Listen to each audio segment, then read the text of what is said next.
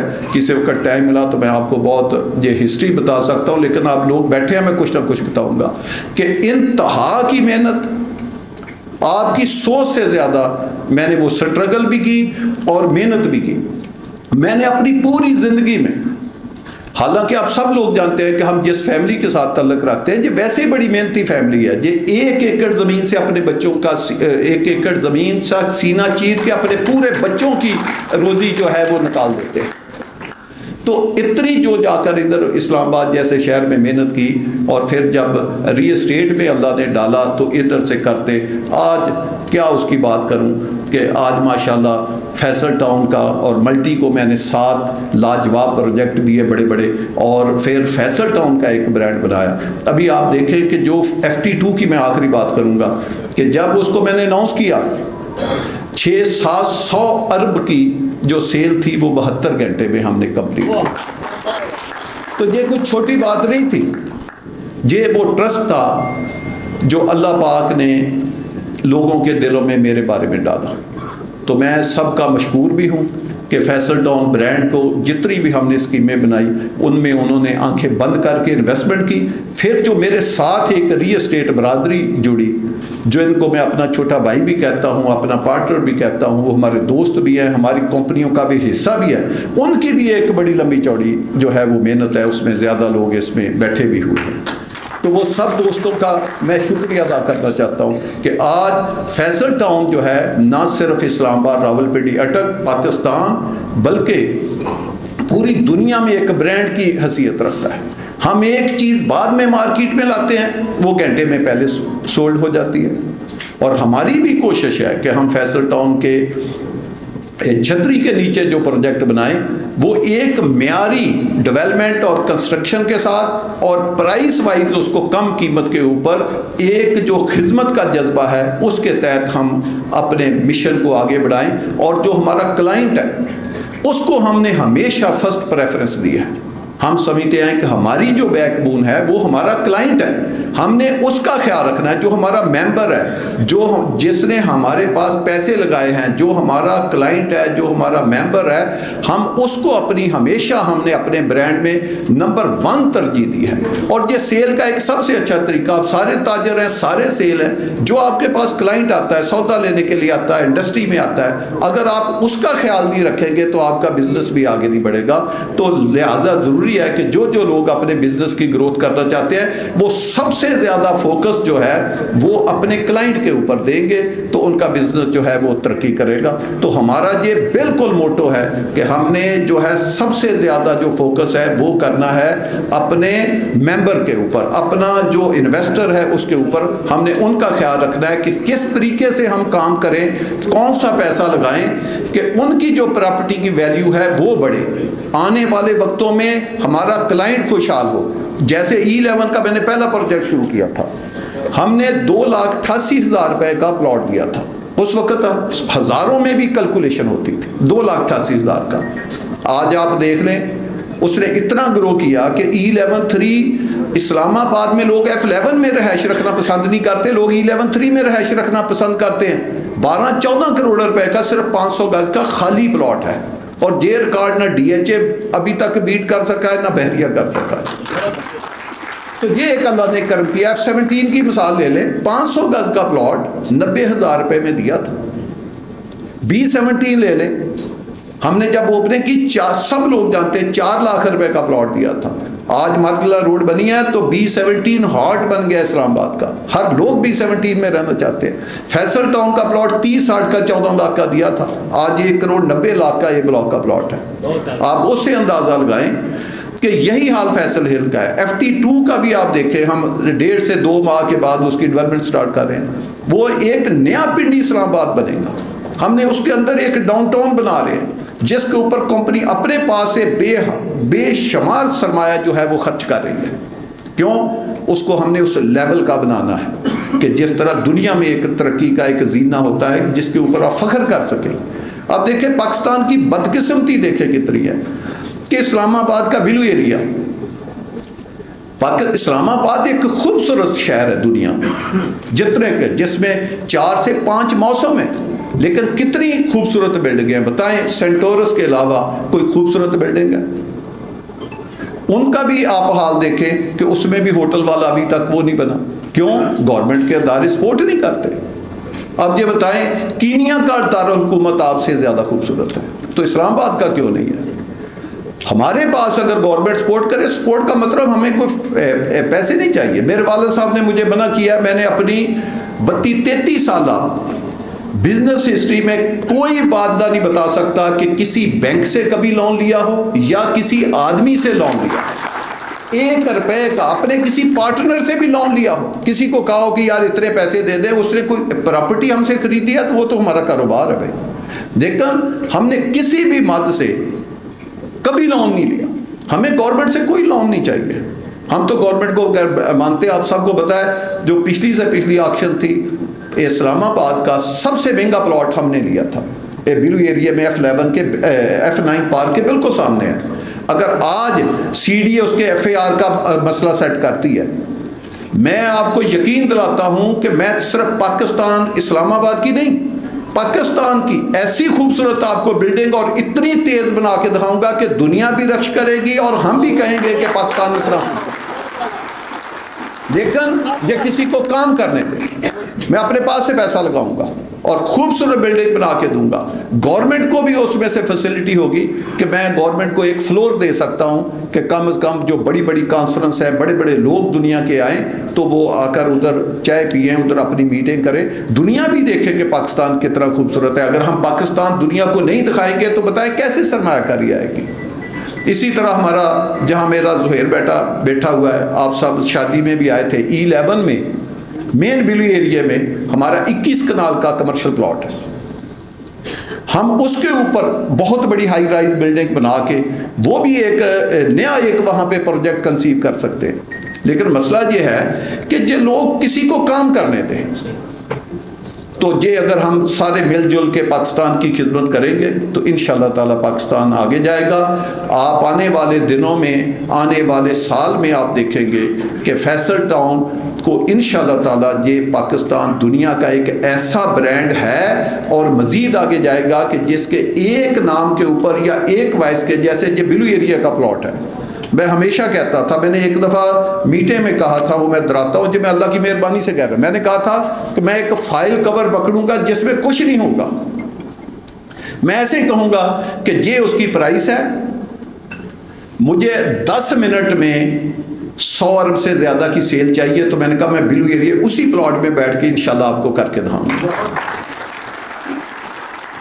تو انشاءاللہ تعالی ہم نے یہ فیصل ٹاؤن برانڈ کو بھی آگے لے جانا ہے. اس میں آپ سب دوست، میری ریل اسٹیٹ برادری، ہمارا جو انویسٹر ہے، ہمارا جو ممبر ہے، اس کا تعاون ہمیشہ ہمیں چاہیے. اور میں ان کا بہت زیادہ شکر گزار ہوں کہ پچھلی 30 سالہ 32 سالہ ہسٹری میں ان ممبر نے، ان کلائنٹ نے ہمارا ہر اچھے برے وقت میں، اور ہماری ریل اسٹیٹ برادری نے ہمارا بہت زیادہ جو ہے وہ ہمارا ساتھ دیا ہے. تو میں ان سب کا جو ہے وہ شکر گزار ہوں. 2 چیزیں میں چیمبر کے حوالے سے کہنا چاہتا ہوں.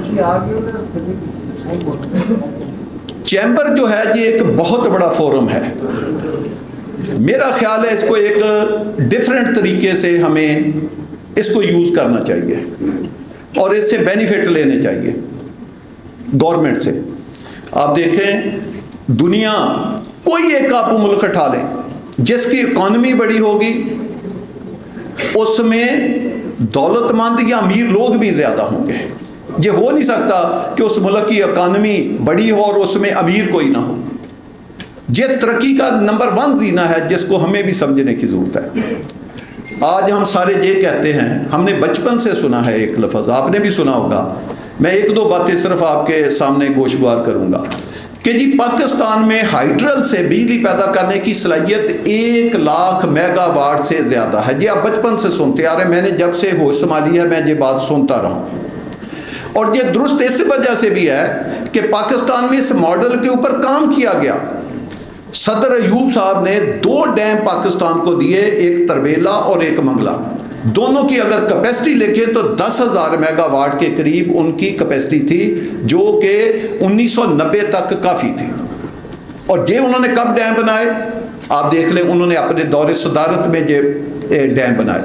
تو پاکستان کو اس وقت جو ہماری حکومت تھی، کوئی بھی حکومت تھی، ہم نے کسی کا نام نہیں لینا، ان کو یہ سوچنا چاہیے تھا کہ یہ اگر 2 بڑے میگا ڈیم بنے ہیں تو ہم اگلے 50 سال 100 سال 25 سالہ پلان بنا کے اس میں جو چھوٹے ڈیم ہیں 5,000 میگا واٹ کے، 4,000 3,000 2,000 1,000 500 اور 100 میگا واٹ کے، وہ ہم نے 500 ڈیم بنانے ہیں. اگر آج آپ نے واٹر ریزروائر بنائے ہوتے، پاکستان کو نہ کبھی پانی کی کمی ہوتی اور نہ کبھی بجلی کی کمی ہوتی. اگر ہائیڈرل سے آپ نے بجلی پیدا کی ہوتی تو 1 روپے یونٹ آپ کی بجلی آج بن رہی ہوتی، اور ہم 1.5 روپے یونٹ انڈسٹری کو بجلی دے رہے ہوتے، اور 1.25 روپے ہم گھروں کو بجلی دے رہے ہوتے. یہ پوچھنا چاہیے کہ آپ لوگوں نے یہ کیوں نہیں کیا.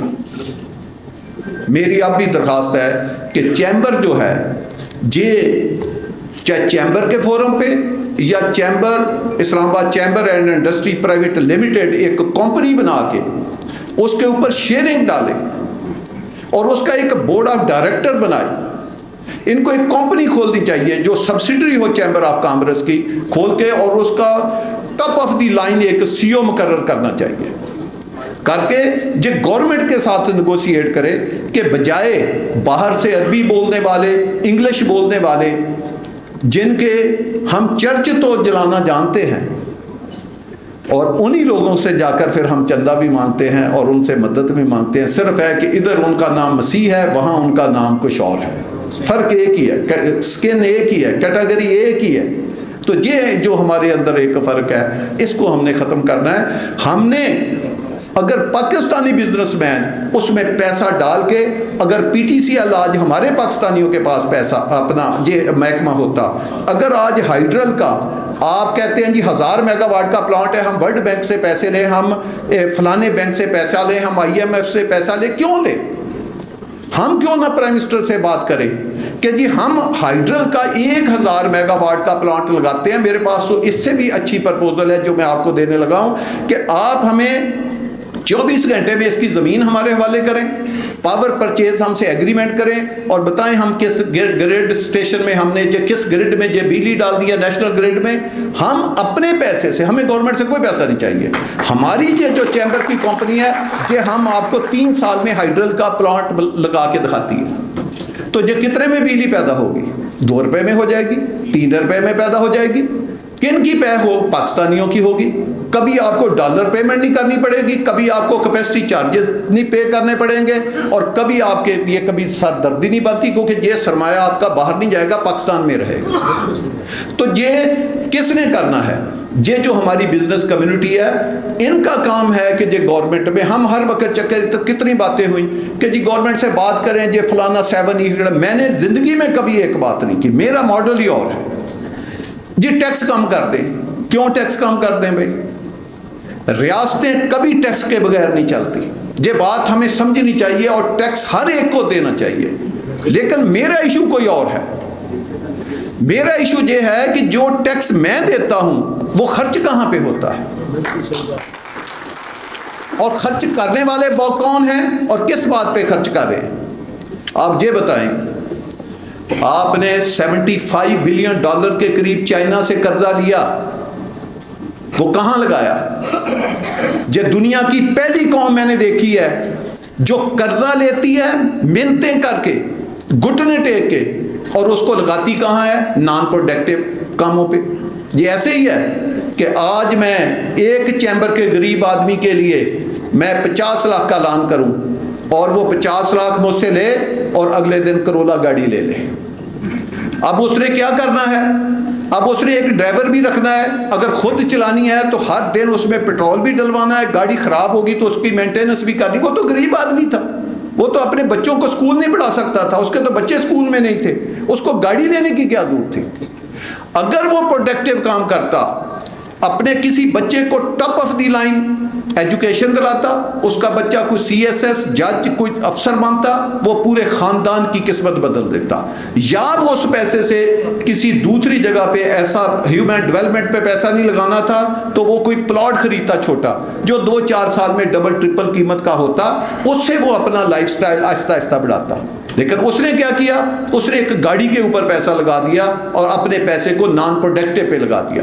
پاکستان کا آپ نکال کے دیکھ لیں، آج $140 بلین قرضہ ہے۔ جتنا پیسہ آپ نے لیا 90% پیسہ آپ نے نان پروڈکٹیو لگایا، نہ آپ نے ہیومن ڈیولپمنٹ کی، نہ آپ نے ایجوکیشن پہ لگایا، نہ آپ نے ہیلتھ کے اوپر لگایا، نہ ایسا انفراسٹرکچر ڈیولپمنٹ کی کہ جس کے اوپر اگر $120 لگاتے تو آج ہماری جو انکم ہے وہ کم از کم $500 ارب ایک سال کی ہم کما رہے ہوتے ہیں، تو پھر تو مزہ بھی آتا۔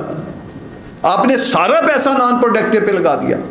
تو چیمبر کی آواز زیادہ ہے، چیمبر پڑھا لکھا ہے، یہ صبح سے شام تک دکان پہ بیٹھتا ہے، یہ انڈسٹری پہ بیٹھتا ہے، یہ دنیا کے ساتھ سارا دن یہ ملتا ہے، انٹریکشن کرتا ہے، اس کی زیادہ سمجھ ہے، زیادہ سوچ ہے، یہ پیسے کا کاروبار ہے کہ لوگوں کے ساتھ کیسے ڈیل کرنی ہے۔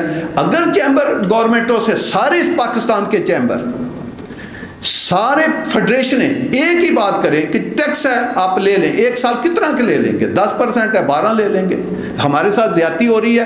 ایک تو اکراس دی بورڈ کریں کہ جس کے پاس بھی پاکستان میں پیسہ ہے وہ سارا ٹیکس دے۔ اصل چیز اکاؤنٹیبلٹی ہے کہ خرچ کس چیز کے اوپر ہو رہا ہے۔ میں آپ کو 50 مثالیں دے سکتا ہوں، ایک مثال چھوٹی سی دے دیتا ہوں، وہ بھی ہائیڈرل کی دیتا ہوں۔ نیلم جیلم پروجیکٹ 60 ارب کی لاگت سے گورنمنٹ نے شروع کیا، 60 ارب کی لاگت سے کمپلیکیٹڈ پروجیکٹ شروع کیا، اور 10 پروجیکٹ رہتے تھے، وہاں نیشنل کنسنسس نہیں کیا، بہت شروع کر دیا۔ کمپلیٹ کہاں پہ ہوا جا کر؟ 300 ارب کے قریب۔ اس وقت جب ڈالر $100 کے قریب کا تھا، ایک کا وقت $3 بلین آپ نے وہاں پہ انجیکٹ کر دیا۔ چلا کتنے ماہ؟ 1000 میگا واٹ کا ٹوٹل پلانٹ تھا، چلا کتنے ماہ؟ 4 ماہ۔ بعد میں کیا ہوا؟ ٹنل بیٹھ گیا، اب بند پڑا ہے۔ جب پروجیکٹ بن گیا بعد میں پتا چلا کہ یہ تو ٹرانسمیشن لائن ہی نہیں ہے، اس کو نیشنل گریڈ میں کیسے ڈالنا ہے، پھر وہ پیسہ لگایا، تو آج پروجیکٹ بیٹھ گیا، 200 ارب زیادہ لگ گیا۔ آج مجھے یہ بتائیں، وہ بیٹھا ہے، اب اس کو بنائیں گے تو ہمارے جو منسٹریوں والے بابو ہیں وہ اس کا 50-60 ارب کا پھر ایک ایسٹیمیٹ بنے گا اس کو چلانے کا۔ جب وہ 40-50 ارب کا ایسٹیمیٹ بنے گا، وہ ایسکلیشن ڈال کے ٹھیکیداروں سے ڈیلے کر کے کہاں پہ لے جائیں گے؟ پھر 100-150 ارب میں۔ یہ جو پاکستان ہے یہ ایسے نہیں یہاں تک آیا. آپ نے LNG کے پلانٹ لگائے, آپ نے کول کے پلانٹ لگائے, وہ کس لیے؟ جب آپ کے پاس ہائیڈرل پانی 5 دریا آپ کے اوپر بیٹھتے تھے تو آپ نے کیوں لگائے؟ آپ نے قرضے لے کر وہ چیزیں کیوں بنائی جس میں ہر سال, میں نام نہیں لینا چاہتا ان پروجیکٹوں کا, آپ سارے سمجھ جائیں گے کہ ہر سال سبسڈی دینی پڑتی ہے ایک پروجیکٹ میں. کیوں؟ غریب ملک میں. یہ کس لیے بنائے گئے؟ میں اس کی وجہ نہیں بتانا چاہتا, وہ آپ سب جانتے ہیں. تو یہ چیمبر کا کام ہے کہ گورنمنٹ سے بات کرے کہ ہم تاجر برادری ہیں, یہ 24-25 کروڑ عوام ہے جو ٹیکس دیتے ہیں. آپ کا تو صرف کام, گورنمنٹ فنکشنری کا کیا کام ہے؟ گورنمنٹ کس لیے معرض وجود میں آتی؟ جب میرا پیسہ ہے میں خود خرچ کروں, میں گورنمنٹ کو کیوں دوں؟ یہ سوچنے والی بات ہے کہ میں نے اگر ٹیکس دینا میں گورنمنٹ کو کیوں دوں؟ میں گورنمنٹ مجھے خود کہہ دے آپ نے اتنا پیسہ ویلفیئر کا 10% لگانا ہے انکم کا, میں لگا کے گورنمنٹ کو لسٹ بھیج دیا کروں گا, میں گورنمنٹ کو کیوں پیسہ دوں گا؟ گورنمنٹ کو پیسہ اس لیے دیا جاتا ہے کہ ایک سسٹم گورنمنٹ کا بنتا ہے, اس میں کچھ ایڈمنسٹریٹو کاسٹ ہوتی ہے اور کچھ ہوتی ہے کہ پورے پاکستان کے تمام جگہ پہ ایک جیسی ترقی ہو, اور ڈیفنس کے لیے پیسہ ہمارے پاس بچنا چاہیے. اس کے لیے پیسہ گورنمنٹ کو پول کر کے دیا جاتا ہے کہ گورنمنٹ ایک پیسہ لگائے. گورنمنٹ فنکشنری کا صرف ایک کام ہے, اس کو کیونکہ پیسہ ایک جگہ اکٹھا خزانے میں ہو رہا ہے, وہ صرف امین ہے پیسہ خرچ کرنے والا, اس کا اور کوئی کام نہیں ہے, اس نے کوئی اور دوسرا کام نہیں, وہ اس پیسے میں سے 1 ٹکا نہیں لے سکتا. لیکن ہمارے حکمرانوں نے کیا کیا کہ اس خزانے کو اپنی ذاتی ملکیت سمجھا. ایک برج بنتے, وہ کیا اس کو کہتے ہیں, ہم نے برج بنا دیا, اس پہ تختی کا افتتاح. آپ نے کیسے بنا دیا؟ کبھی کسی نے نہیں کہا. ہر بندہ کہے گا یار وہ فلانی گورنمنٹ بڑی اچھی تھی, اس نے ہمیں یہ برج بنا کے دیا. ہمارے بھی دلوں میں انہوں نے ڈال, وہ کیسے آپ کو برج بنا کے دیا؟ وہ تو میرے پیسوں کے سے بنا برج ہے, وہ میرا برج ہے, میں نے اپنے پیسوں سے بنایا, میرے پیسوں سے بنا ہوا ہے. کیسے بنایا؟ یہ جو ہاسپٹل ہے یہ میرے پیسوں کا بنا ہوا ہے.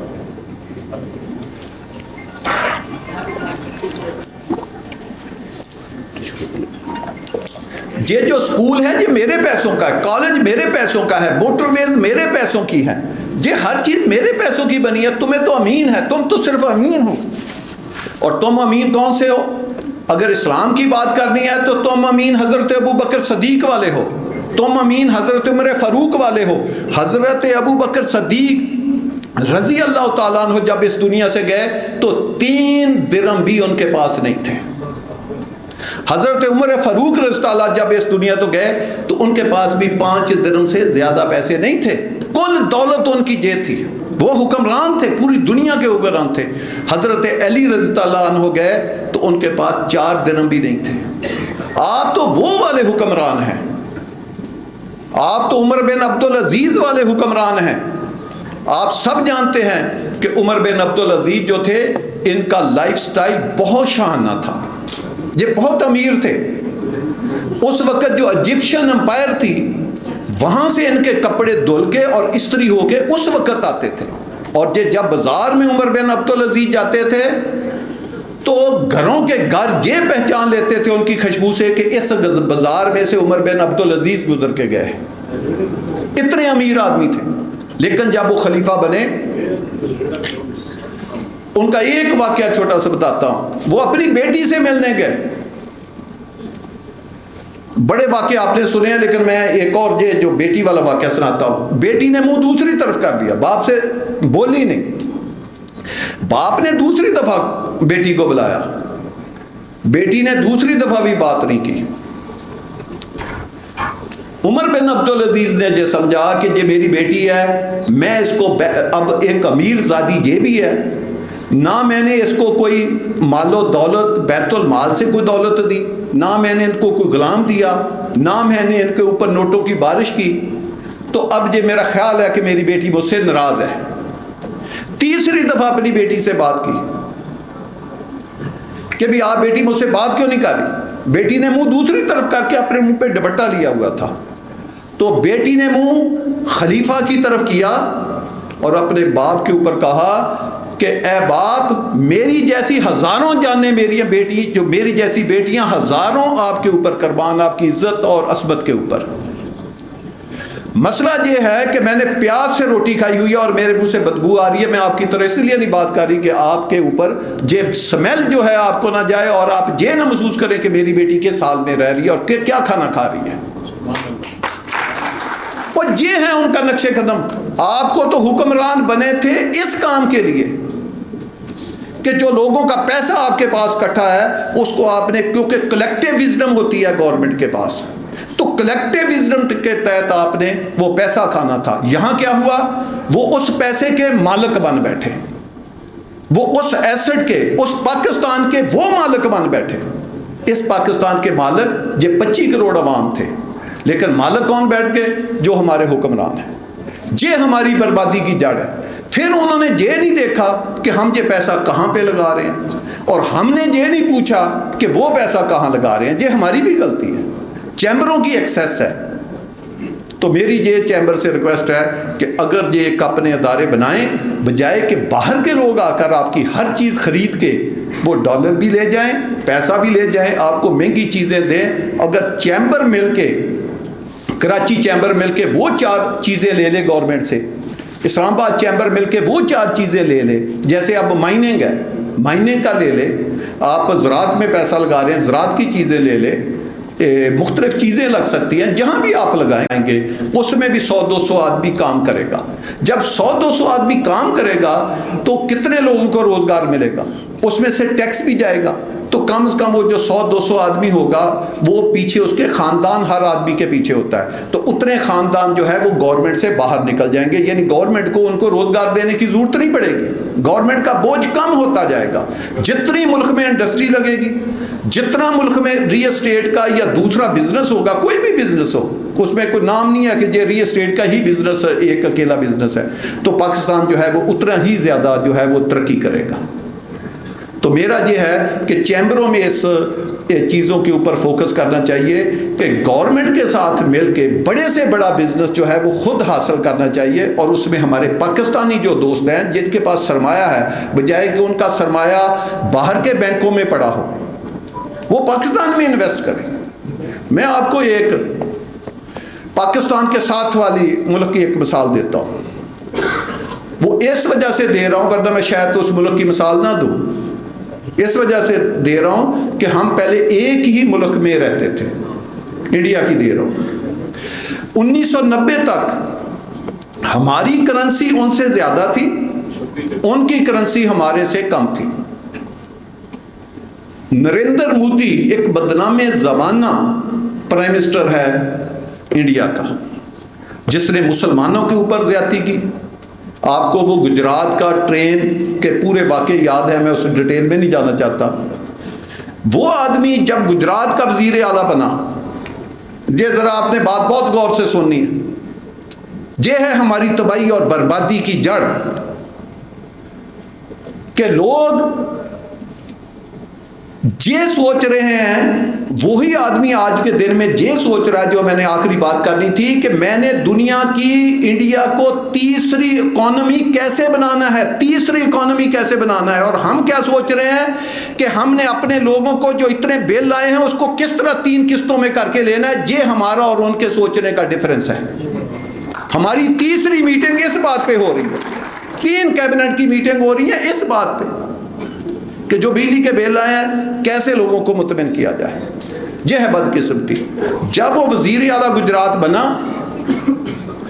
ایوریج زین کا بندہ ہے، ایوریج زین کا، میں تو اس کو ایوریج زین کا بندہ، لیکن وہ اپنی ریاست کے ساتھ انتہائی مخلص ہے. بڑا کام کرنے کے لیے بڑا پڑھا لکھا ہونا نہیں ضرورت ہے. اس پاکستان میں بڑے بڑے پڑھے لکھے آئے، پڑھے لکھے لوگوں کا نہیں، آنیسٹ لوگوں کا اور ویگنری لوگوں کی ضرورت ہے. ایوریج زین کا بندہ تھا، اس نے سوچا کہ میں اپنے گجرات کو کیسے اوپر لے جاؤں. وہ ایک بزنس مین کو فون کرتا تھا کہ یار آپ آ کر اپنا جو بزنس ہے اس کا ہیڈ آفس میرے گجرات میں بنائیں. تو جب اس سے اس کی ٹاک ہوتی تھی وزیر اعلیٰ کی تو وہ باتوں باتوں میں پوچھتا تھا، وہ کہتا نہیں نہیں یار ہم تو نہیں ادھر بنا سکتے، ہم دہلی کی طرف ادھر ہی ہمارا ہیڈ آفس ہم بنائیں گے، کیپٹل کی طرف بنائیں گے، ادھر نہیں ہم بنا سکتے۔ وہ اس سے باتوں بات یار کیوں نہیں بنا سکتے؟ نہیں نہیں یار آپ ہاں اس کے لیے اتنے 1000 ایکڑ زمین ہوتی ہے، اتنا انفراسٹرکچر ہوتا ہے، اتنی گیس، اتنی بجلی، جو وہ چیزیں، اتنے NOC ہوتے ہیں، وہ ہر چیز اس سے ڈسکس کرتا رہا۔ جب وہ 2-3 ماہ ہو گیا، اس نے اس سے اتنا ذاتی بزنس مین سے تعلق بنا لیا، اتنا ذاتی بزنس مین سے تعلق بنا لیا کہ اس کو مجبور کر دیا کہ آپ گجرات آئیں، آپ ہیڈ آفس کا خیال لے کر آئیں تو باقی کام میں کروں گا۔ وہ گجرات آیا بندہ، اس کو کنونس اتنا کر دیا۔ یہ آپ کو میں نے آگے جا کر اس بات کا دوسرا پہلو بتانا، یہ بات آپ نے غور سے اپنے ذہن میں رکھنی ہے۔ جب وہ گجرات میں آیا، اس کے ساتھ کھانا کھایا، اس کو سائڈ پہ لے گیا۔ مودی نے کہا کہ یہ جو زمین ہے یہ بتائیں آپ کے پلانٹ کے لیے کافی ہے، just fit for your industry? انہوں نے کہا جی بالکل ٹھیک۔ انہوں نے کہا جی یہ ہوگی، کتنے NOC چاہیے؟ 10۔ اس نے کہا جی ابھی بیٹھے، جنگل میں ٹینٹ لگا ہوا تھا، اس نے کہا کہ آپ کو 30,000 کنال زمین چاہیے، یہ لیں زمین کی ایلوکیشن کا لیٹر، یہ 30,000 کنال زمین آپ کی کمپنی کے نام کر دی ہے، اور بغیر پیسوں کے کر دی ہے، اور بغیر رجسٹریشن فیس کے کر دی ہے۔ NOC چاہیے، یہ لیں 11 NOC۔ انفراسٹرکچر چاہیے، کل سے روڈیں بننی شروع ہو جائیں گی۔ بجلی چاہیے، کل کو آ جائے گی، آپ کل سے پلانٹ شروع کریں۔ کاروں کا پلانٹ لگا۔ جب وہ کاروں کا پلانٹ لگا ایک کاروباری آدمی کا، اس نے وہ لگایا تو گجرات کے لوگوں کو بے شمار روزگار، ایک نئی دنیا آباد ہوگی۔ ہیڈ آفس جب کاروں کا بنا وہاں پہ، تو اتنا جب روزگار ملا اور اربوں میں جو جب ٹیکس بننا شروع ہوا، تو وہی بات اس نے اپنے دوسرے لوگوں کو کہی، تو پھر دوسرے والا بھی آ گیا، پھر اور انڈسٹری لگنی شروع ہوگی۔ اس کا نتیجہ کیا نکلا کہ اس کا بزنس کمیونٹی میں ایک ہاتھ پڑ گیا اور اس کے ساتھ اس نے اپنا تعلق بنا لیا۔ بجائے کہ وہ لوگ پیسہ آگے بھی چلے جاتے، وہ اس کی ریاست میں یا اس کی اپنی جو اسٹیٹ تھی گجرات، اس میں لگنا شروع ہو گیا، گجرات ترقی کرنا شروع ہو گیا۔ آپ نے بڑے الزام لگائے کہ یہ ٹرین ہے، یہ ہے، وہ 2 دفعہ وزیر اعلیٰ منتخب ہو گیا۔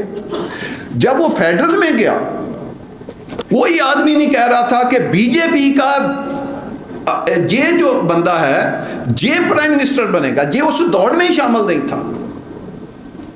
اب وہاں پہ بزنس مینوں نے کٹ کیا، انہوں نے کہا کہ یہ جو بندہ ہے اس نے ہم سے اتنی بڑی بڑی فیور اس طرح دی جیسے یہ ہمارا باپ تھا، اور اس نے ہم سے لیا کیا 0.001% چائے کا کپ بھی اس نے ہم سے نہیں لیا۔ ہمارے کیا کرتے ہیں، کسی بزنس مین سے تعلق رکھتے ہیں تو اپنے فائدے کے لیے رکھتے ہیں۔ پاکستان کے لیے کسی نے تعلق نہیں رکھا کہ یار اس کو بلاؤ، یہ جو مانگتا ہے اس کو دے۔ تو جب وہاں فیڈرل میں گیا تو اس نے بزنس مینوں کی میٹنگ کی جنہوں نے گجرات میں کاروبار کیا تھا۔ انہوں نے کہا کہ ہمیں پرائم منسٹر اس آدمی کو بنانا چاہیے اور اس کے پیچھے اپنا پیسہ اتنا کہ انویسٹ کر دینا چاہیے جتنی اس کو ضرورت ہے۔ تو وہ جا کر جب انہوں نے میٹنگ کی، 10 20 50 یا 100 وہ بزنس مین کٹھے ہوئے، وہ گئے اس کے پاس، اس کو کہا جی آپ پرائم منسٹر کے کینڈیڈیٹ بنے، پیسہ ہم آپ کے پیچھے لگائیں گے جتنا آپ کہیں گے۔ اس آدمی نے نیشنلزم کا جو بھی اس نے ہندوازم کا نعرہ لگایا، اچانک وہ صف میں نمبر 1 آ گیا، وہ پرائم منسٹر بن گیا۔ آج دیکھیں، یہ سوچنے والی بات ہے، جس کو ہم دشمن کہتے ہیں وہ چاند پہ پہنچ گیا۔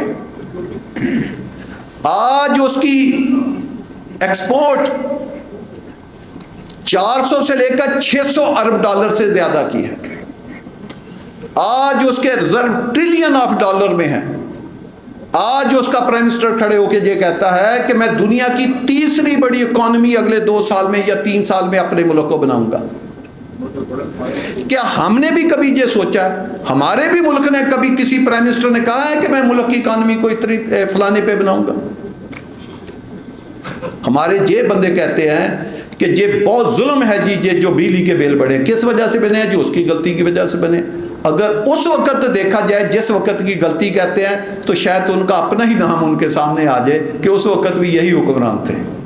یہ ہے بدقسمتی کہ ہم نے ملک کا وہ نیشنلزم کے ساتھ اپنے ریاست کے ساتھ جس طرح ہمیں سوچنا چاہیے تھا, جس طرح ہم نے کرنا چاہیے تھا, ہم نے وہ نہیں کیا. تو ہم دنیا کی صف میں کیا ہو رہے ہیں؟ ذلیل و خوار.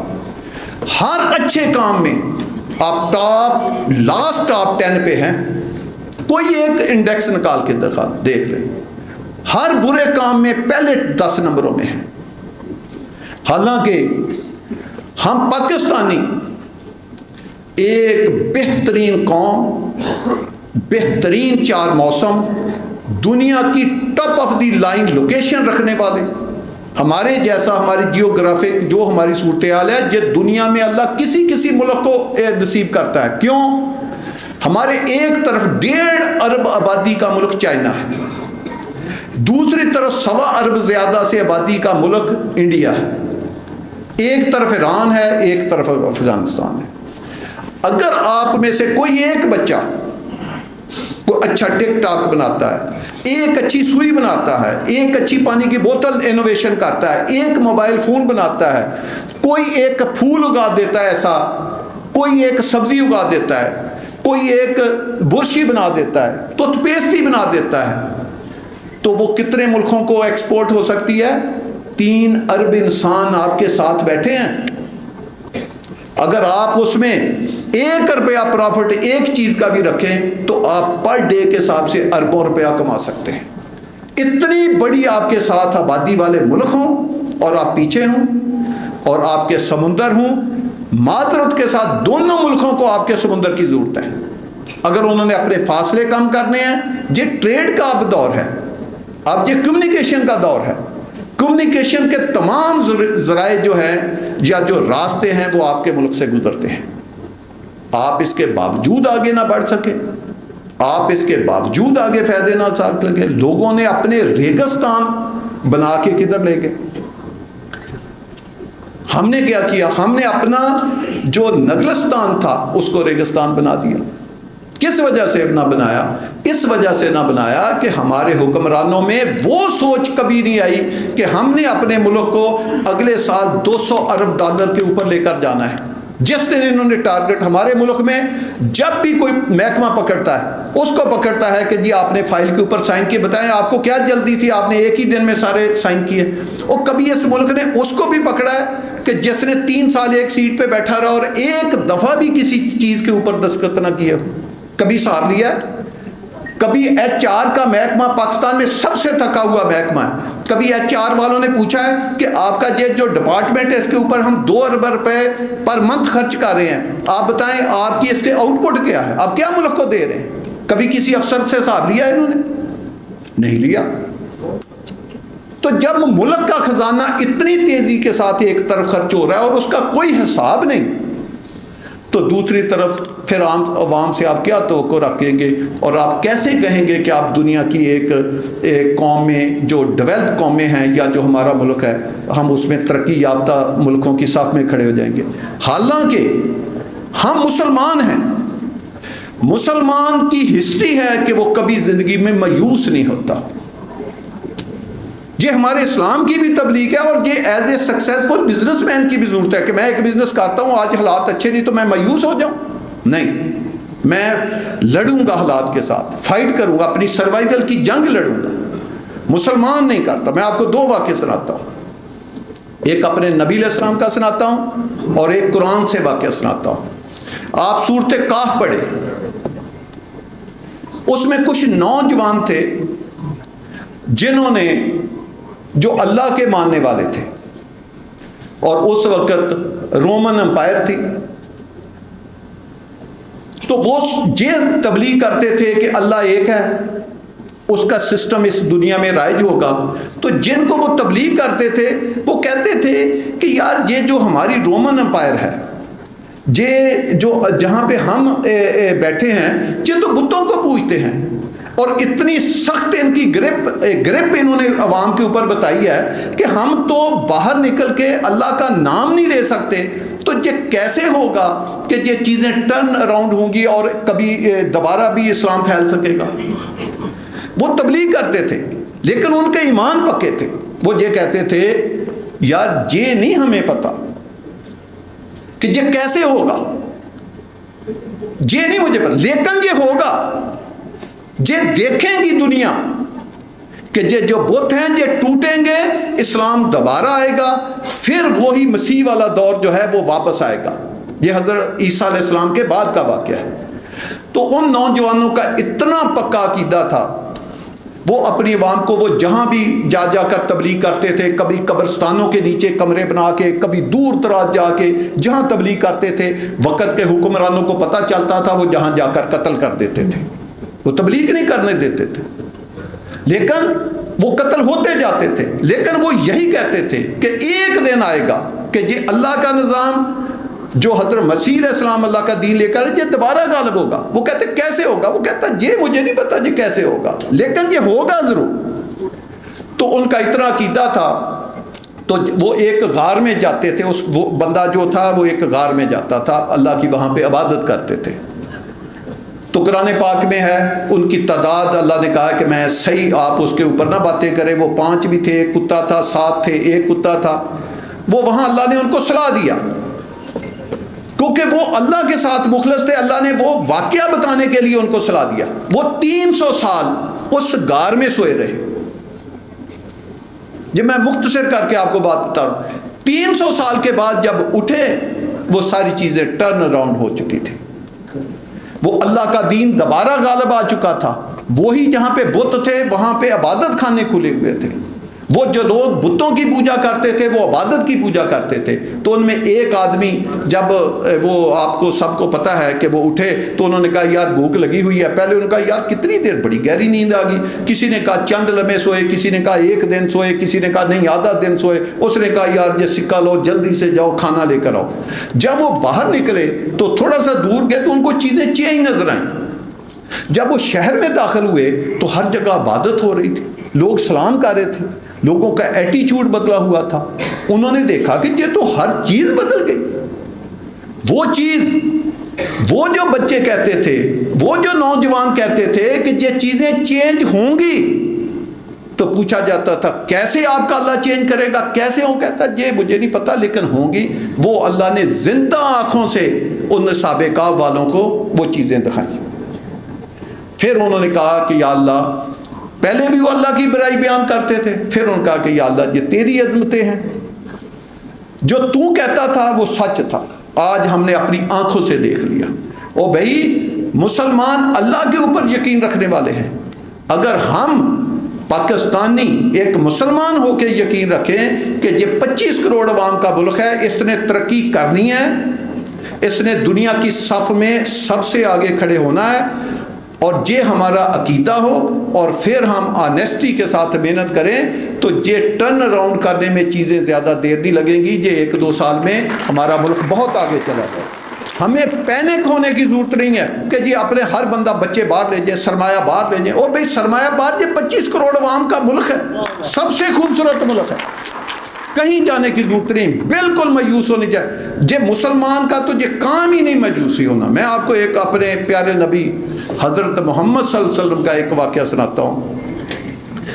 جب وہ شیب ابی طالب میں تھے, آپ کو پتا ہے انہوں نے کتنی مشکل زندگی گزاری, تو وہاں 2 بہت خطرناک صدمے ان کو اچانک ملے.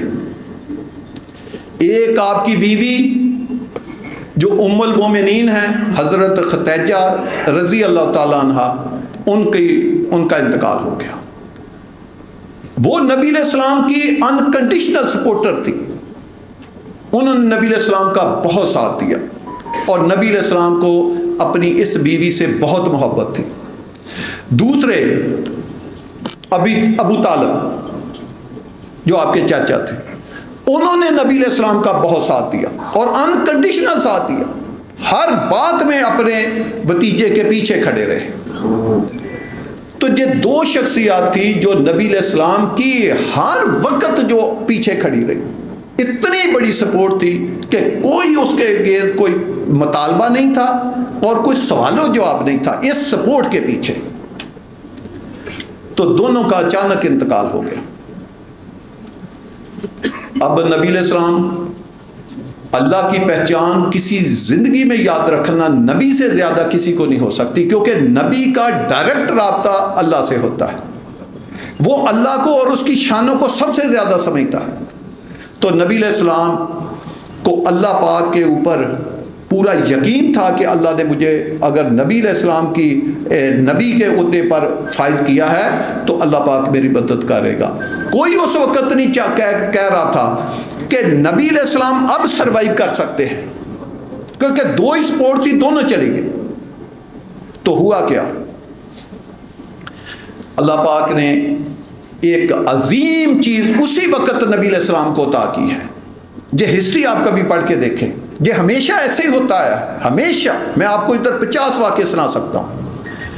جو معراج کا واقعہ ہے وہ اس کے فوراً بعد آیا، یعنی ایک طرف یہ حال ہے، دوسرا ان کی ڈٹرمینیشن نبی علیہ السلام کی اللہ کے ساتھ بہت اعلیٰ پائے کی تھی۔ تو اللہ نے اس کا پھل کیا دیا کہ ان کو اپنے عرشوں کے اوپر بلا دیا، جو کسی نبی کو اس طرح نصیب نہیں ہوا۔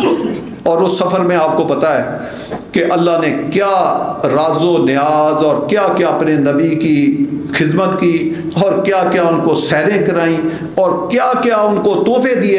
اگر آج ہم بھی بچے ہوئے ہیں تو اس معراج کی وجہ سے بچے ہوئے ہیں، کیونکہ اس میں اللہ پاک نے اپنے نبی علیہ السلام سے ایک وعدہ یہ بھی کیا تھا۔ صرف میں ایک وہاں کی بات بتاتا ہوں کہ اے نبی، آج آپ میرے عرش پہ آئے ہیں تو میں آپ کو ایک بہت بڑا گفٹ دے کے زمین پہ بھیج رہا ہوں۔ 3 گفٹ دیے تھے، لیکن میں ایک کی بات بتاتا ہوں۔ ایک گفٹ کیا تھا کہ اے نبی، اگر تیری امت میں کوئی آدمی تیرا کلمہ پڑھ کے وہ ایمان پہ قائم ہوا، اس نے صرف ایک کام نہ کیا ہوا، تو میں اس کو کبھی نہ کبھی جنت میں لے جاؤں گا۔ یہ سرٹیفکیٹ صرف ہماری امت میں جو ہمارے پیارے نبی ہیں ان کی امت کو ملا ہوا، اور کسی امت کو یہ نہیں ملا۔ تو کیا تھا کہ اگر آپ کی امت میں سے کسی نے شرک نہ میرے ساتھ کیا تو میں اس کو کبھی نہ کبھی جہنم سے نکال کے جنت میں لے جاؤں گا۔ یہ تحفہ بھی اللہ نے عرش پہ بلا کے دیا۔ تو ایسے کمال اللہ پاک نے، وہ ایک ایسا واقعہ ہے کہ آج جتنی سپیس ٹیکنالوجی ہے، جتنی دنیا ترقی کر رہی ہے، جتنا علامہ اقبال نے کہا تھا کہ محبت مجھے ان جوانوں سے ہے جو ستاروں پہ ڈالتے ہیں کمان، وہ ساری جو باتیں ہیں وہ معراج کے واقعے سے ہیں کہ کیسے ایک سیکنڈ میں یا آدھے منٹ سے بھی کم وقفے میں وہ مسجد اقصیٰ بھی گئے، اور وہ 7 آسمانوں کی سیر بھی کر کے آ گئے، وہ جنت بھی دیکھ آئے، جہنم بھی دیکھ آئے، اللہ سے ہم کلام بھی ہوا ہے، وہ ہر چیز کام کر کے آ گئے۔ آج جب نئی نئی فلمیں بنتی ہیں تو وہ ٹائم زون کا جب فرق دیکھتے ہیں تو پھر انسان کو پتہ چلتا ہے کہ وہ جو وہاں 1 سیکنڈ گزرتا ہے وہ اس زمین پہ لاکھوں یا ہزاروں سال گزر سکتا ہے۔ اسی طرح یہاں پہ 1 سیکنڈ گزرتا ہے، وہاں ہزاروں سال گزر سکتا ہے۔ تو اب وہ سائنس ترقی کر کے وہ راز آہستہ آہستہ جو اللہ نے اپنے نبی کے اس واقعے کے ذریعے دے تھے، اب اس رازوں کو فاش کرنے کی سائنس جیسے جیسے اللہ عقل دے رہا ہے انسانوں کو تو وہ راز فاش کر رہے ہیں۔ تو یہ کس وقت ہوا؟ یہ اس وقت ہوا جب نبی علیہ السلام کے ساتھ سب سے 2 مشکل واقعہ جب پیش ہوا، تو اس وقت انہوں نے کہا، اس وقت اللہ نے ان کو معراج کر دیا۔ یہ کیسے ہو سکتا ہے کہ 25 کروڑ عوام اللہ کے اوپر توقع رکھنے والے اللہ ان کی مدد نہ کرے؟ اور اللہ نے سب سے بڑی مدد تو آپ کی یہ کی ہے کہ آپ کو ایک زرخیز خطہ دے دیا جس میں 5 دریا بہتے ہیں، جس میں پہاڑ ہیں، 5 موسم ہیں۔ اب اللہ نے تو آپ سے پوچھنا ہے کہ اے بندے، میں نے تمہیں عقل دی، تمہیں سوچ دی، سمجھ دی، اتنا خوبصورت ملک دیا، آپ نے بتاؤ میرے جنت جیسے ملک کے ساتھ کیا کیا؟ اور دوسروں کو میں نے کیا دیا؟ میں نے جہنم جیسے ملک دیے، انہوں نے جنت و گلزار بنا دیے۔ آپ کوئی ایک شعبہ پکڑ کے دیکھ لیں آپ کیسے ہیں۔ جو آپ سے پاکستان میں 30 سال کے بعد جو ملک آزاد ہوئے، آج اس کا پیسہ آپ سے ڈبل زیادہ ہے۔ میں جس ملک کی آپ کو مثال دے رہا تھا انڈیا کا، اس کا آج روپیہ 4 روپے کے قریب پہنچ گیا۔ آپ بتائیں آپ کہاں پہ کھڑے؟ یہ کس نے سوچنا ہے؟ وہ بھی مقابلہ کرنا ہے تو دنیا سے اچھی بات میں کرو۔ ہم نے جب بھی مطالعہ کیا ہے، پتہ چلا کہ بجلی کے بل آئیں گے، یہ ہمیں دنیا کے ایک آخری ملک کی مثال دیں گے کہ اس میں بھی بل زیادہ آئے ہیں۔ اگر یہ ڈیزل زیادہ بڑھے گا یہ کہیں گے دنیا کے فلاں ملک میں بھی بڑی مہنگائی. او بھائی اپنی بھی بات کرو, اپنے ملک کی بات کرو, اپنے ملک کے بزنس مین کے ساتھ پیار کرو, اپنی 25 کروڑ عوام کے ساتھ پیار کرو تاکہ یہ ملک کو آگے لے کر جائے. آج بھی پوری دنیا میں جو سرمایہ پڑا ہے, اگر پاکستانیوں کو اچھا موقع دیا جائے, ریاست کے بارے میں جو کہا جاتا ہے کہ ریاست ایک ماں جیسی ہوتی ہے, تو اگر وہ ماں جو ہے وہ اپنے بچوں کے ساتھ وہی سلوک کرے جو ایک ماں کرتی ہے, تو یہ پاکستان دیکھے گھنٹوں کے حساب سے اوپر چلا جاتا ہے. تو ادھر ایسے تو نہیں ہوتا. آپ پوری دنیا میں دیکھیں بزنس مینوں کی ایک لسٹ ہے. آپ مجھے بتائیں پاکستان میں بھی کوئی بزنس مینوں کی لسٹ ہے تو ان کے پاس کتنی دولت ہے؟ ہم تو صرف باتیں کرتے ہیں. دنیا کی کوئی ایک کمپنی لے لیں, ایمیزون لے لیں, ہواوے لے لیں, کوئی لے لیں, وہ جتنا وہ ایک کمپنی کے پاس ہے, ہماری اسٹیٹ کے پاس اتنا پیسہ نہیں, ہمارے بزنس مینوں کے پاس پیسہ نہیں ہے, ہمارے پاس کچھ نہیں. ہم کہہ رہے ہیں چودھری عبدالمجید رول ماڈل ہے. وہ میں کہاں سے رول ماڈل بن سکتا ہوں؟ میں تو اس اسٹیٹ کا رول ماڈل ہوں, بننا چاہتا ہوں کہ اس میں میری عزت ہے. جب میرے ملک کی عزت ہوگی تو میری بھی عزت ہوگی. میری ساری عزتیں میرے ملک کے ساتھ ہیں.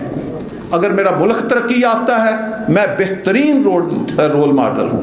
میرے ملک کا ڈیفنس اچھا ہے, میرے ملک کی اکانومی اچھی ہے, میرے ملک میں ایجوکیشن اچھی ہے, ہیلتھ اچھی ہے, ہیومن ڈیولپمنٹ اچھی ہے, تو میں آپ کا بہترین رول ماڈل ہوں. میں اپنے آپ کو کلیم بھی کروں گا. ان حالات میں میں کیسے ادھر کھڑے ہو کر تقریریں کر کے کہہ سکتا ہوں کہ یہ جو پاکستان ہے میں اس کا ایک بہت اچھا بزنس مین؟ کیسے؟ دنیا مجھ پہ نہیں ہنسے گی. آپ لوگوں کو بیوقوف سمجھتے ہیں. ہم ایک طرف کہتے ہیں کہ پوری دنیا جڑ گئی, آپ کا جو فون ہے یہ آپ کا ٹی وی بھی ہے, یہ آپ کا فون بھی ہے, یہ آپ کا سب کچھ ہے. کیسے آپ ہے؟ کیسے میری ایک چھوٹی سی بات دنیا میں پہنچے گی؟ وہ کہیں گے کہ وہ تو مجھ پہ ہنسیں گے کہ آپ مانگنے تانگنے والی قوم, آپ رول ماڈل کی میٹنگیں کر رہے ہو. آج بھی ہمارے جو ایکشن ہے وہ نوابوں والا ہے. میں کسی کا نام لوں گا تو ذرا زیادہ مسئلہ بنے گا, میں دل نہیں میرا چاہتا.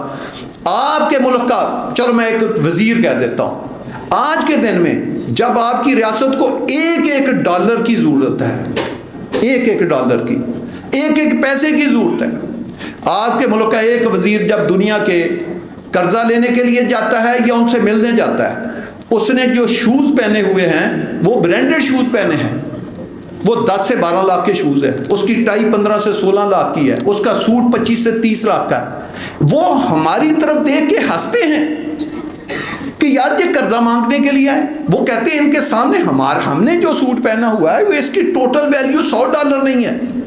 یہ جو سامنے بیٹھا ہے یہ $50,000 کے کپڑے پہن کے بیٹھا ہے, اس کی تو گھڑی 8-10 کروڑ کی ہے. یار یہ مذاق ہے. آپ بتائیں, آپ کے گھر کا ملازم اس نے اس طرح کی برانڈڈ چیزیں پہنی ہوں اور وہ آئے مرسڈی گاڑی پہ اور آ کر آپ کو کہے 10,000 مجھے قرضہ دے دیں, تو آپ بتائیں آپ کا کیا ری ایکشن ہوگا؟ آپ ہنسیں گے, آپ روئیں گے, آپ کیا کریں گے؟ آپ اس کی مینٹل ذہنیت کے اوپر ہنسیں گے. او بھائی پہلے اپنے آپ کو ٹھیک کرو.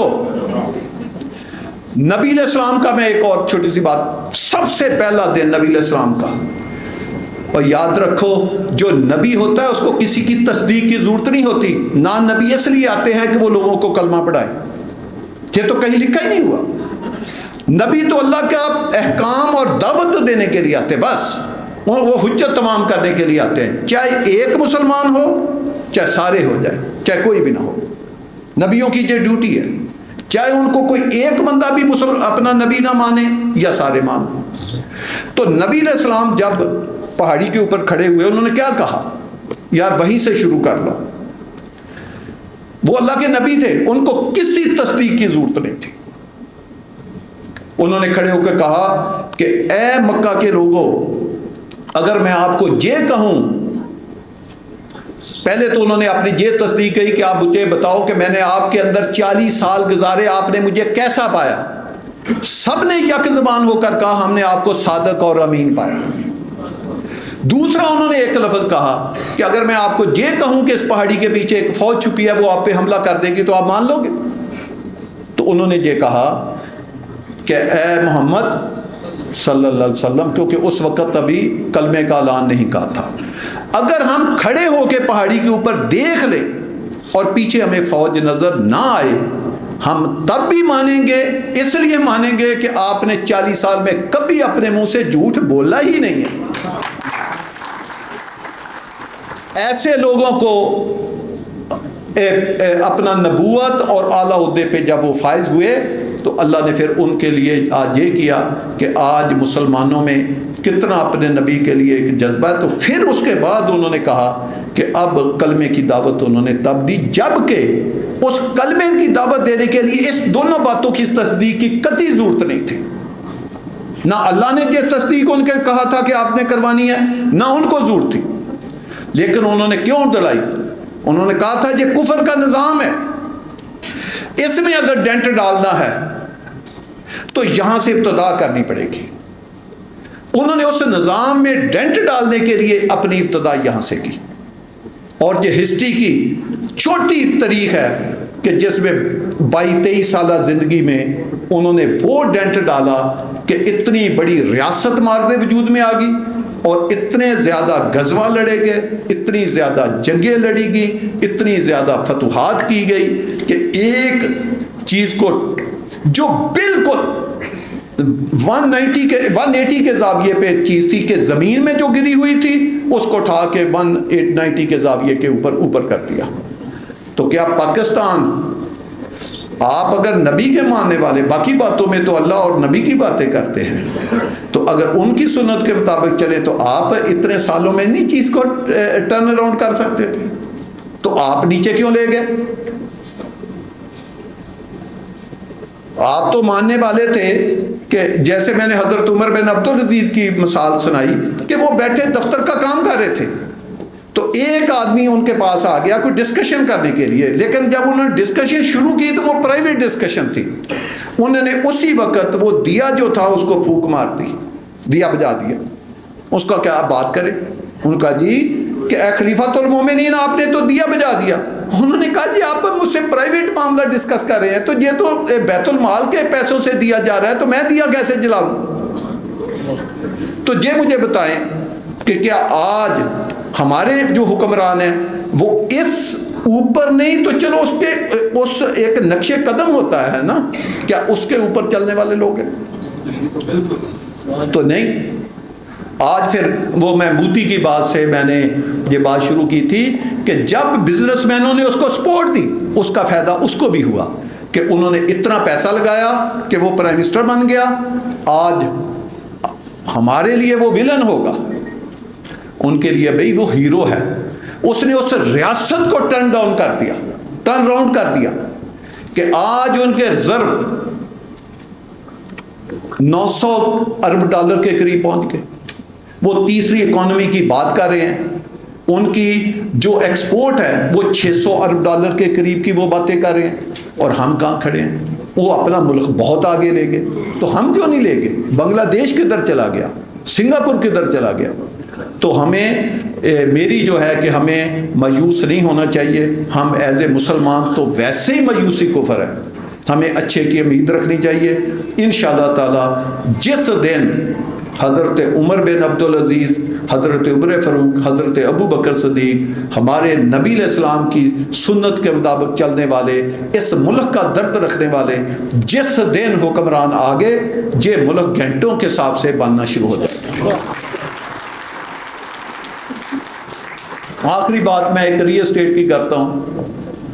ہمارے ملک میں ایک بخار ہے، اور وہ بخار بڑا غلط ہے، یہ نالائق لوگوں کو بخار ہوتا ہے۔ زندگی میں یاد رکھے ہر آدمی نے کوئی نہ کوئی کام تو کرنا ہے۔ اگر میں کوئی انٹلیکچوئل ہوں، ویژنری ہوں، میں اپنی آرگنائزیشن کو آگے لے کر جاؤں گا۔ اگر میں نالائق ہوں تو کام میں نے بھی کرنا ہے، میں نے جسٹیفائی تو کرنا ہے نا کہ میں بھی ادھر ہوں، میں ڈسٹرکشن شروع کر دوں گا۔ کوئی پازیٹیو شروع کر سوچ کر دے گا، کوئی نیگیٹو کر دے گا۔ پاکستان میں ایک بخار چڑھ جاتا ہے جی نہیں، یہ جو ریل اسٹیٹ کا بزنس آگے جائے گا تو انڈسٹری پیچھے چلی جائے گی، لہٰذا یہ ریل اسٹیٹ کو جو ہے اس کی ڈسٹرکشن کر دو۔ اس کو تباہ و برباد کر دو. کیوں؟ تاکہ انڈسٹری ترقی کرے. ٹھیک ہے مان لیتے ہیں, آپ ویسے اعلان کر دیں کہ اگلے 5 سال میں ہم نے ری اسٹیٹ کو, بجائے کہ یکلخت اعلان کریں, آپ کہیں 5 سال میں ہم نے ری اسٹیٹ کو ریڈیوس کر کے آج جو اکانومی میں 20% ہے ہم نے 2% پہ لانا ہے. انڈسٹری جو ہمارے ملک میں 20% ہے ہم نے اس کو 35% پہ جانا ہے. کر دیں اعلان تاکہ ان کا بھی کاروبار. لیکن انڈسٹری کے لیے کرنا کیا ہے مجھے آپ بتائیں. دنیا کمپٹیشن ہے, آپ نے چیزیں بنا کے اپنے گھر میں نہیں رکھنی, باہر بھیجنی ہے. وہ جس ملک میں آپ انرجی 50 روپے سے لے کر 60 یا 70 روپے یونٹ دے رہے ہوں اور اس میں بھی ان انٹرپٹڈ آپ بجلی نہ دے سکیں, آپ کیسے انڈسٹری لگائیں گے؟ آپ کا کائبر 23-24% پہ ہو, آپ کیسے انڈسٹری لگائیں گے؟ آپ کے پاس کے لیبر نہ ہو, آپ کیسے لگائیں گے؟ آپ جتنی سیلری دیتے ہیں دنیا اس سے کم سیلری دیتی ہے اور ان کی جو آؤٹ پٹ ہے وہ آپ کے بندوں سے زیادہ ہے, اس لیے کہ ان کے پاس اسکلڈ لیبر ہے, آپ کے پاس اسکلڈ لیبر نہیں ہے. آپ کیسے کمپٹیشن کریں گے؟ کیسے کمپیٹ دنیا کو کریں گے؟ تو انڈسٹری کی کیا آپ نے فضا بنائی ہوئی ہے ملک میں؟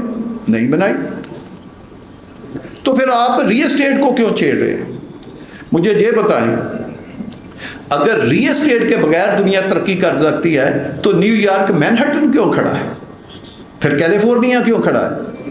پھر سنگاپور کیوں کھڑا ہے؟ پھر شنگھائی اور چائنا کیوں کھڑا ہے؟ پھر دبئی کیوں کھڑا ہے؟ پھر سعودی اب کیوں سارے ہاؤسنگ کے پروجیکٹ لا رہا ہے؟ اب دنیا کا مجھے ایک ملک تو بتائیں. دنیا میں نمبر 1 اکانومی امریکہ ہے, نمبر 2 چائنا ہے, تو کیوں کھڑا ہے؟ ان میں ری اسٹیٹ کا کتنا بزنس ہو رہا ہے؟ ابھی میرا لاسٹ جو ٹور تھا وہ آسٹریلیا کا تھا. ہم سڈنی میں ٹھہرے. آپ کو پتا سڈنی کنجسٹڈ ایک شہر ہے اور پرانا شہر ہے. آج پورے اسلام آباد میں اتنی کرین نہیں کھڑی تھی. میں کہتا ہوں کہ اسلام آباد لاہور کراچی ڈال دی اتنی کرین نہیں لگی تھی جتنی سڈنی اکیلے میں کرینیں کام کر رہی تھی ہائی رائز بلڈنگوں پہ. وہ یار آپ ان کی عقل مار لو. آپ کو کس نے کہا ہے کہ ری اسٹیٹ بزنس کو ہم نے ڈبو کے ترقی کریں گے؟ ہاں پوری دنیا بیلنس کرتی ہے, وہاں ری اسٹیٹ بھی چلتی ہے, وہاں انڈسٹری بھی چلتی ہے, وہاں باقی چیزیں بھی چلتی ہیں. تو آپ کیسے ری اسٹیٹ انڈسٹری کو ڈبونا چاہتے ہیں؟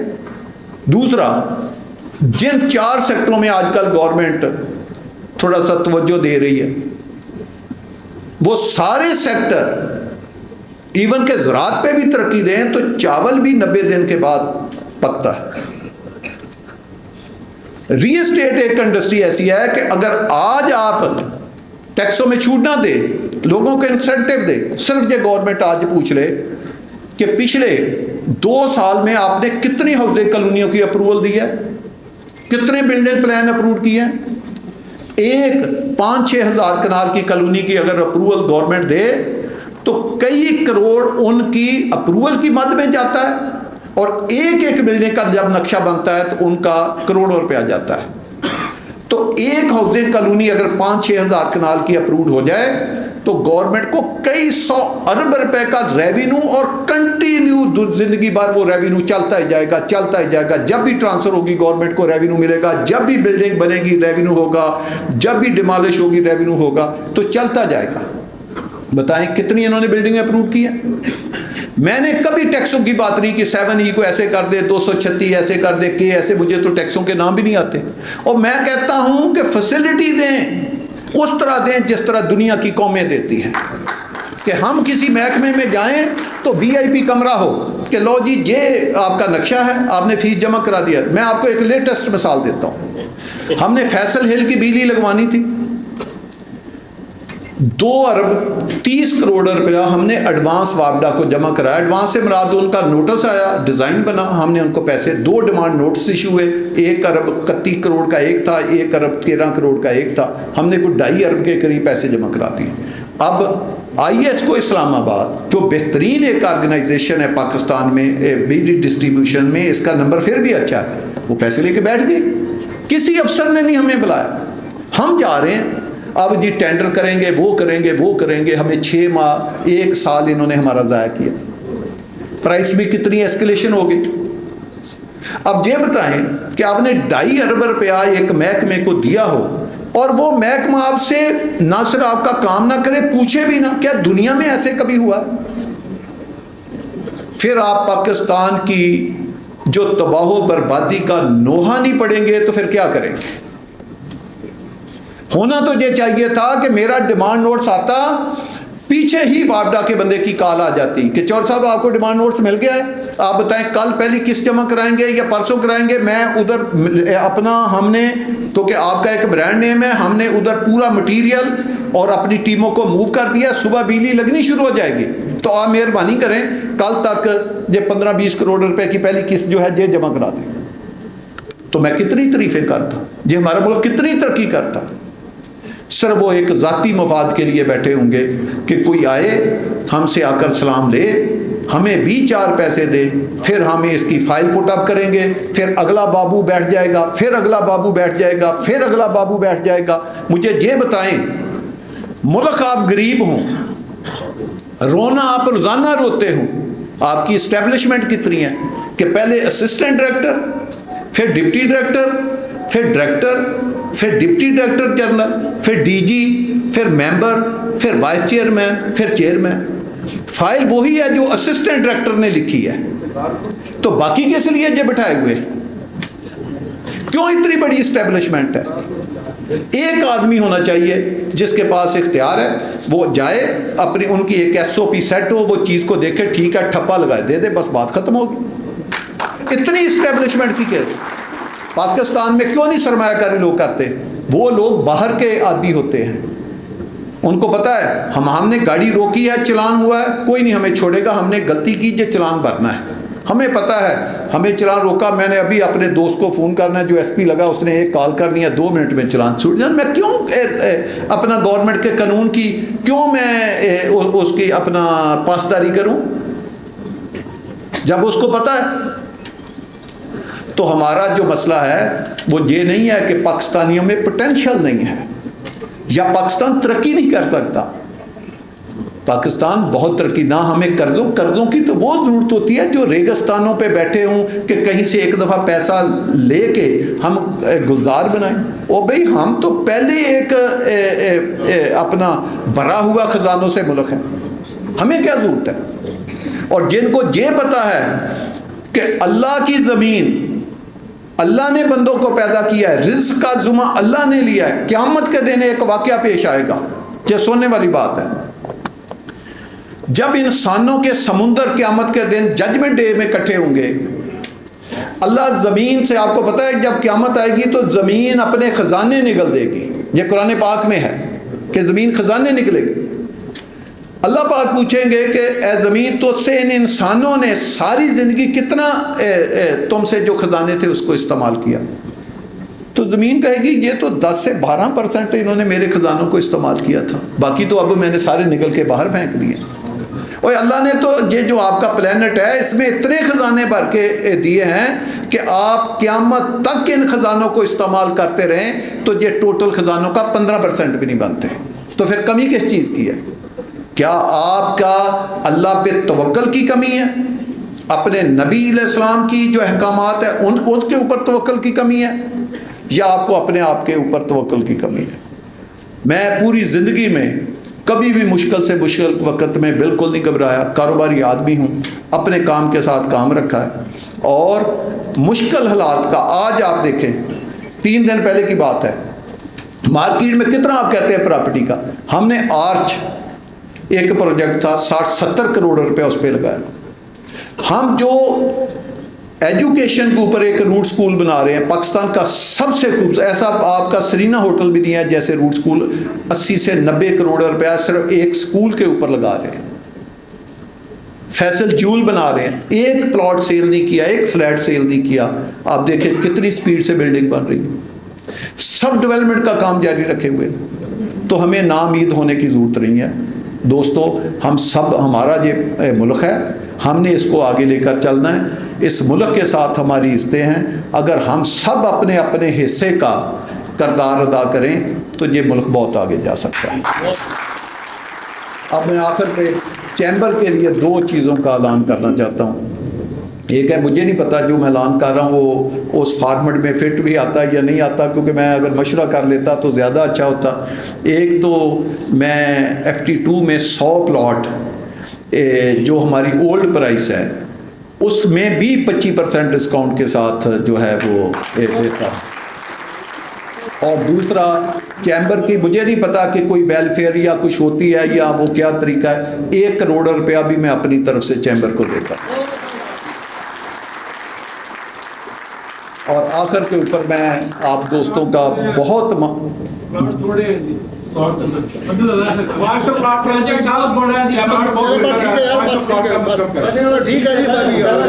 ابھی آگے بھی بات کرتے ہیں. اچھا جی, میں آخر پہ آپ دوستوں کا بہت زیادہ کہ آپ نے جس محبت کے ساتھ مجھے بلایا, اس کی جو ایک ہوتا ہے نا شکر ادا کرنے والی بات, وہ میرے پاس الفاظ نہیں ہیں. کہ آپ نے ایک ہوتا ہے ایک آدمی رسمی بلاتا ہے, کیونکہ میں خالد ملک صاحب کو پرسنلی جانتا ہوں, میں ظفر بختیاری صاحب کو نہ صرف جانتا ہوں, یہ میرے ہمسائے بھی ہیں. نبی علیہ السلام کی حدیث ہے نا کہ آپ کیسے جانتے ہیں, 3 طریقے ہوتے ہیں. آپ کسی کے ہمسائے ہوں, آپ نے اکٹھے سفر کیا ہو, یا آپ نے اکٹھے بزنس کیا ہو, تب انسان کی پہچان ہوتی ہے.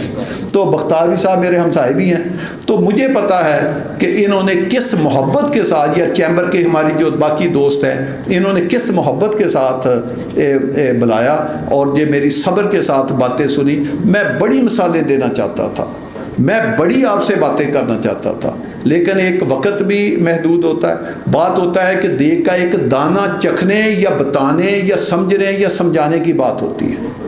وہ ایک بات سے بھی جو سمجھنے والے ہیں کہ وہ سمجھ جاتے ہیں کہ وہ میں بات کیا کرنا چاہتا تھا. وہ میرا خیال ہے کہ میں نے اپنا میسج آپ تک پہنچا دیا ہوگا. اگر مجھ سے باتوں میں کوئی ایسی بات نکل گئی ہو جو آپ کسی کو ناگوار گزری ہو, یا ویسے آپ کو کوئی میری چیز پسند نہ آئی ہو, تو میں آپ دوستوں سے معذرت خواہ بھی ہوں. اللہ پاک ہم سب کا حامی و ناصر ہو, اور صحت مند اور دین پہ مبنی ہمیں سب کو صحت والی, عزت والی لمبی زندگی عطا فرمائے. آمین ثم آمین.